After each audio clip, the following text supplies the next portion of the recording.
On fait un pas de côté face à une série de tremblements de terre et de signes de propagation du magma dans le sous-sol. Les autorités islandaises ont évacué une ville de 4000 habitants dans le sud-ouest du pays. C'était ce samedi. Ils redoutent une éruption volcanique aujourd'hui ou demain. On vous en parle dans le billet science. Des abris d'urgence et des centres d'aide ont été ouverts dans plusieurs villes voisines. Julia Siger, bonjour. C'est l'objet de votre chronique aujourd'hui. La ville en question, elle pourrait être gravement endommagée et cela serait imminent. Effectivement, il s'agit de la ville portuaire de Grindavik, donc au sud-ouest de l'île. Et les autorités ont évacué la ville parce qu'il y a eu un déplacement de magma sous la croûte terrestre qui est effectivement un signe précurseur. Pour comprendre ce que je dis, il faut retourner dans la classe d'SVT de 5e. On va regarder la Terre. Voilà, c'est comme une pêche avec un noyau. Cours de bio avec Clovis. Exactement, c'est la minute pédago.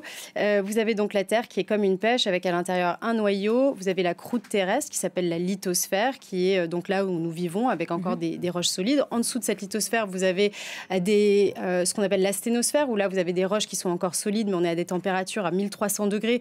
Donc la roche va avoir tendance à certains endroits à fondre et à devenir du magma. Alors ces endroits où ça fond, c'est souvent aux endroits où il y a des plaques tectoniques qui vont se rejoindre, voire même se chevaucher. Vous le voyez ici, la Terre est comme un puzzle. Il y a des plaques tectoniques un petit peu partout. Et à ces endroits précisément, vous avez effectivement la roche qui va avoir tendance à se ramollir et qui va essayer de remonter parce que c'est là où la pression sera moins forte.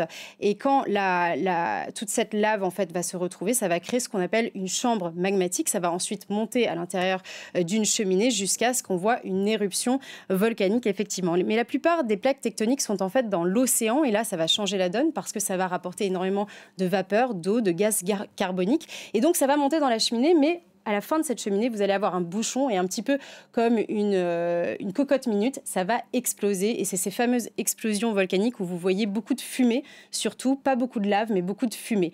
Ensuite, si vous avez deux plaques tectoniques, mais sur Terre, qui se rejoignent ou voire même qui s'éloignent, là aussi, vous avez du magma qui va commencer à remonter. Mais ce sera du magma beaucoup moins visqueux. Il aura tendance effectivement à couler. Et c'est la différence entre deux types de volcans. Les volcans gris qui sont explosifs, vous allez le voir ici, et qui font beaucoup de dégâts parce que c'est à des vitesses extrêmement rapides. Et les magmas rouges donc, qui se déversent. Vous le voyez ici.